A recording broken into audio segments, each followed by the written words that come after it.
Week 3 of the NFL preseason kicking off tonight, and as you know, historically, week number 3 is when coaches will actually game plan a little bit, when your starters are going to see their most significant action of the entire preseason, because as you know, week number 4 is an absolute farce, something that is designed for rookies, third and fourth teamers, free agents, and just another game to rob you from the money in your pockets. Hi everyone, Al DeMarco here, and this is going to be your Thursday video report. I'm going to preview all 3 of your games for you and give you a free pick on one of them in just a moment, plus all the details of the $5 play of the week. That's coming up as well. But first, let's talk about Shawn Michaels, guys. He was the first handicapper to post a play live today, and he's got another big one. Today, not only going for preseason winner number 6 out of 7 overall this month, but the 3rd ever 100 dime play of the preseason of his entire career. And just as impressively, it's his NFL 100 dime winner number 17 out of 20. 17 out of 20 over the past 2.5 years. He's had 2 previous preseason 100 dime plays. They both happened here in the past week. Last Saturday, cashing in with Tennessee, a 3-point favorite at home in a 20 to 9 rout of San Francisco, and then on Monday night, doing it again, cashing in with a 100 dime play on New England and Philadelphia, going over the posted total. Tonight, 3rd ever 100 dime preseason play of his career. It is on Arizona and Tennessee. It is on the side selection. And again, it's NFL 100 dime winner number 17 out of 20 overall. The numbers for Shawn Michaels, who is 5-1 so far in the preseason. Well, guys, in football, this is pro and college, the past 3 years, preseason, regular season, postseason, bowl games. $10 bettors have won $9,475. So you want to check that out from Shawn Michaels. Now, I tell you the good, I got to tell you the bad, right? Unfortunately, Chuck O'Brien, the second winningest baseball handicapper here at the site, making $10 bettors over $10,000 since the 2009 season. Last night, going for 60 dime winner number 5 in a row and 3rd in as many days. Unfortunately, the Tigers on the run line, only a 3-2 win. So unfortunately, he loses. Guys, let me quickly get to your $5 play of the week promotion. It is going to be another one from Matt Rivers. Remember, Matt Rivers last week was the $5 play of the week promotion, and he cashed in with another one of those 400,000 star releases in baseball. Well, guys, he has another one going tonight, number 13 out of 18. He hit last night with a 400,000 star winner on the Giants. 400,000 star play is his 2nd biggest play of the season, actually of the entire year. He only has a rare 500,000 star every now and then. 400,000 star play winner, again, it is number 13 out of 18. It goes on the nighttime card. If you were to buy it directly from Matt today, the cost would be $60. If you use this code, you will get the play for $5. Duh, thus the $5 play of the week promotion. The code is 55 Matty.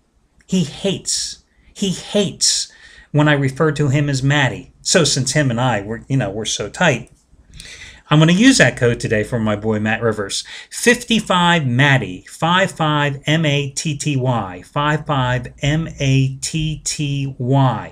Once again, 55 M-A-T-T-Y. Put it all together, no space between 55 and Matty. Put it all together, guys, and that will get you $50 off, $55 off, which will get you his play today for $5. For those of you newcomers to the site, all you've got to do, guys, it takes about a minute to create an account. You go in, you hit the Buy Now button on Matt Rivers' page next to his 400,000 star play tonight, okay? You put that in your shopping cart. It's going to show a total cost of $60. You're then going to go into the coupon box, and you're going to enter that code I just gave you, 55 M-A-T-T-Y. That will then take $55 off your purchase price, leaving you with a net total price of just $5. It's that easy. It takes you about a minute to create that account if you happen to be a first-time buyer. $5 play of the week promotion is something I started, I guess, maybe about 4 months ago because I just thought it was kind of a cool thing to do. About 80-85% of the customers here at the site are wrapped into long-term packages with one or multiple handicappers. So I think it's kind of a neat thing because it allows them to sample other handicappers at minimal cost. And that's why I like to do it. So again, Matt Rivers, 5'5", M-A-T-T-Y, get his 400,000 star winner, second biggest play of the entire year. Number 13 out of 18 in baseball. It goes on the nighttime card. Get it for $5 using that code. Now, let's talk about the preseason games tonight. You've got 3 of them, okay? The game, well, let's start with the first one on the board, Packers and Cincinnati. Now, the Packers are a 3-point favorite in this one. Packers, you remember what happened to them last week, right? Does it mean anything that they got crushed by the Cleveland Indians? Well, actually, the way they played against the Cleveland Browns, the Cleveland Indians probably could have beaten them as well. May not have been by 35-10, but they probably would have beaten them as well. I mean, just a horrendous performance by the Packers. But again, who cares that they're 0-2 in the preseason, okay? You know, the first-team offense is barely played, but the first-team offense has some problems as well. Some injuries along the front line, and of course, the Packers are looking for some running back help, and they're going to get it tonight with the debut of Cedric Benson, signed as a free agent, making his preseason debut tonight for the Packers. He, of course, ran 3 times in 4 seasons with the Bengals for over 1,000 yards. With James Starks hurt, with his backup also injured, you know, Benson's got a real shot here with the Packers not re-signing Ryan Grant to really become the number 1 tailback here if Starks doesn't return. Green Bay, the number 1 offense in terms of the preseason, 1 for 6 in terms of scoring possessions. Packers starters are going to play the entire first half in this game. Cincinnati is off to a 2-0 start in the preseason. Andy Dalton, very nice performance in last week's 24-19 win at Atlanta. 8 for 14, 125 yards, 1 touchdown. Bruce Gradkowski, of course, the backup quarterback there. You know, backup quarterback, so important when it comes to preseason games. This is a key game for Green Bay's backup, Graham Harrell, who came into the preseason with a firm lock on the number 2 job, but 2 interceptions in last week's loss to Cleveland. He's only completed 52% of his passes so far in the preseason. He has a passer rating a shade under 56. He needs a good game tonight. Now, in terms of the side, I got to be honest with you, I have no idea. But based on the way the Bengals have been purring here in the preseason, based on the fact that their backup quarterbacks have also delivered as well as Dalton and the first-string offense has seemed explosive, and the fact that Green Bay's second-string quarterback Graham Harrell needs to have a good showing tonight, and with the Packers playing their first team looking to get going offensively as well with Aaron Rodgers, I think this game goes over the total of 45.5. I think it's 47, 48 points to be scored in this one. I think it'll be a close game, so my free pick would take the over in that contest. Your next game is Baltimore, 7-point favorite at home against Jacksonville. Now, keep in mind, Jaguars come into this game still without Maurice Jones-Drew, and you probably saw the headline as well. They're minus 4 other starters. Linebacker Darryl Smith, cornerback Derek Cox, offensive guard Will Rackley, left tackle Eugene Monroe. They're all out as well. Now, Baltimore last week got hammered by Detroit, 27-17 at home, and it wasn't even nearly as close in that game. I mean, Matt Stafford was 12 for 17, 184 yards in just 4 series, okay? They had no pass rush whatsoever. Calvin Johnson became the second straight receiver. Julio Jones was the first to get over 100 yards in receptions with 5 catches for 111. Detroit was up easily 17-9.5. The Baltimore defense allowed 254 yards to Detroit's mainly first stringers in the first half of that game. They gave up 507 total yards overall. Now remember, this is a Baltimore defense that's getting by now this season without Terrell Suggs getting out, who's injured. They lost 2 key free agents, Corey Redding and Jarrett Johnson. They've got a new first-year defensive coordinator as well. But do you think they're going to give up 500 yards again tonight? A Ray Lewis-led team after that embarrassing performance, especially with the starters expected to play one half tonight. Plus, you're looking offensively, you know, they actually haven't played that poorly. Joe Flacco's been very good so far in the preseason, 16 for 24, 167 yards in 2 games. Curtis Painter, such a bust with the Colts last year after years of backing up Peyton Manning, has done a good job here in the preseason. Had the 3-touchdown performance in game number 1, I think it was against Atlanta, and played decently last week against Detroit as well. Tyrod Taylor, oh, God, I can't stand him.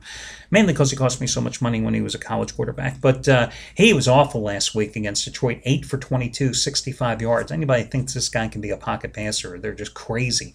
The Jaguars are off to a 2-0 start in the preseason. Blaine Gabbert actually played extremely well against New Orleans Saints last week. 13 for 16, 112 yards. 2 touchdowns in that game. Chad Henne and Jordan Palmer played well in that contest as well. A matter of fact, Palmer throwing the game-winning touchdown pass with like under a minute to go, 14 seconds or some crap like that.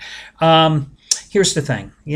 It's a big number. I think Baltimore can cover it. I wouldn't put my money on it. I'm not telling you to put your money on it, but I gave you all the stats. I think maybe Baltimore might be the play.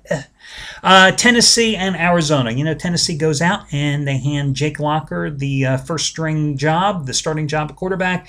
And, I mean, he was lousy last week. In his debut. Now Tennessee coming back home, a 3-point favorite against an Arizona team playing its 4th preseason game, because remember, they played the Hall of Fame contest as well. Talk about a team with quarterback qualms. You've got John Skelton starting tonight. He only played 5 snaps last week against the Raiders, a game that Arizona did win, thanks to the Raiders simply turning the ball over one time after another. Completed all 3 of his passes for 23 yards. He's only thrown the ball 15 times in the preseason, completing 10 passes for 90 yards. He, of course, getting the most of the reps tonight, with Kevin Kolb then coming on and replacing him as they continue to battle for that first-string job. Kevin Kolb, 3 for 6 last week against the Raiders. 3 sacks as well. Now, again, Arizona won that game, and you look at that final score and you say, hey, they won 31-27. But if you go deeper in the box score, you have to realize that the Raiders outgained them in the first half, 184 yards to 52. But the Raiders found themselves down 24-11 at halftime in that contest because 2 turnovers led to 10 Arizona points, and then Arizona got another touchdown off of blocked points. So 17 of the 24 points Arizona got in that first half when they were outplayed, they were all gift-wrapped, handed to them by the Silver and Black. Arizona also suffered another costly injury in that contest, lost their left tackle, Levi Brown, to a torn triceps injury. As for Tennessee, they did win 30-7 at Tampa Bay, but that was another situation where the Buccaneers basically gave away that game. Lots of penalties, lots of turnovers. As for Locker, I told you, he stunk. 4 for 11 for 21 yards and an interception. The good news for Tennessee in that contest, Chris Johnson ran hard, 10 carries, 46 yards. As a team, they ran for 216 yards total in that contest. Tennessee starters expected to play till early in the 3rd quarter. You got a Jacksonville team that's young, that's playing with emotion. Maybe go to the over in that game. I don't really have much of an opinion with the side. I lean a little toward Tennessee, a little toward the over. But again, the free pick tonight, I would go with Green Bay and Cincinnati over the total for the reasons I already stated. Good luck, guys, and I'll catch you again tomorrow.